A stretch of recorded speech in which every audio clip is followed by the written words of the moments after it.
তো বন্ধুরা, তো আশা করি সবাই ভালো আছেন। তো আজকে এখানে আমরা একটা ছবি নিয়ে কথা বলবো, যেটার নাম হচ্ছে আলাপ। আর সেটাতে মেন রোলে আমরা দেখতে পাবো আবির চ্যাটার্জি আর মিমি চক্রবর্তীকে।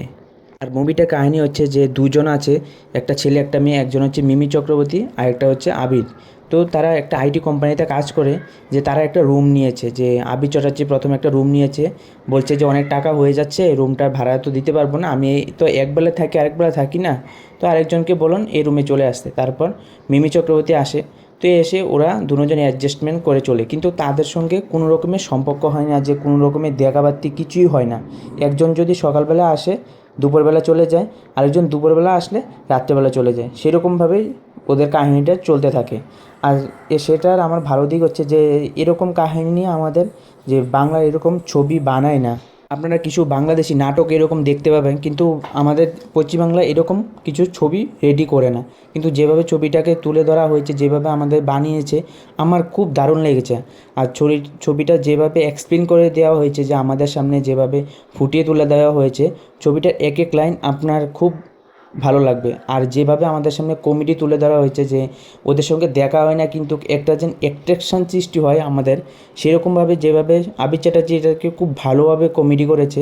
আর আবির চ্যাটার্জি এখন যে কোনো ছবিতে ও কাজ করছে, মানে ছবিটাও খুব ভালো হচ্ছে।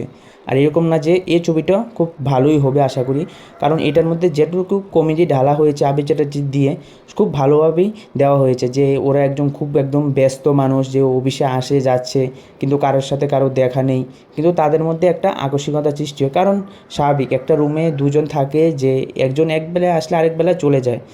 এমনকি রবিবারও তাদের সঙ্গে সম্পর্ক হয় না, তারা কোনো দিন কেউকে দেখেনি। ঠিক আছে? তো এরকমভাবে ছবিটাকে আমাদের সামনে তুলে ধরা হয়েছে। আশা করি আপনাদেরও খুব ভালো লাগবে। তো এখনও পর্যন্ত যারা গিয়ে দেখেননি, তো আপনারা গিয়ে দেখে আসেন। আর ছবিটার যে মিউজিক দিয়েছে অনুপম রয়, ছবিটার সবগুলি গান আমার খুব ভালো লেগেছে। আর ও খুব ভালোর মধ্যে গানটা হচ্ছে যে সখী, যে গানটা শ্রেয়া ঘোষাল যে গেয়েছে, সেই গানটা দারুণ হয়েছে। আর সব কিছু ব্যাকগ্রাউন্ড, গানটার, মুভিটার সব কিছু আমার দারুণ লেগেছে। কিন্তু এখানে যে স্বস্তিকা যেন অ্যাক্টিংটা করেছে, ওর অ্যাক্টিংটা আমার খুব বেশি এত ভালো লাগেনি। ওর অ্যাক্টিংটাকে আর একটু ফুটিয়ে তুলতে আর মনে হয় আরও ভালো হতো ছবিটার জন্য। কিন্তু মোটামুটি ছবিটা খুব দারুণভাবে তুলে ধরা হয়েছে, কারণ এরকম ছবি আমাদের ওয়েস্ট বেঙ্গলে এরকম ছবি রেডি হয় না। তো আশা করি আপনাদেরও খুব ভালো লাগবে। তো এখনও পর্যন্ত যারা এই ছবিটা দেখেননি, তো তাদেরকে অনুরোধ করব গিয়ে ছবিটা দেখার জন্য। ছবিটার গানগুলো, সবগুলি গানই দারুণ লেগেছে, কিন্তু শ্রেয়া ঘোষালের যে গানটা গেয়েছে সেই গানটাই আমার খুব ভালো লেগেছে। আর আপনাদের কেমন লাগলো সেটা কিন্তু কমেন্ট করে জানাতে ভুলবেন না। তো আজকের জন্য বাই। আর ছোট্ট করে একটা সাবস্ক্রাইব করে দিতে পারেন।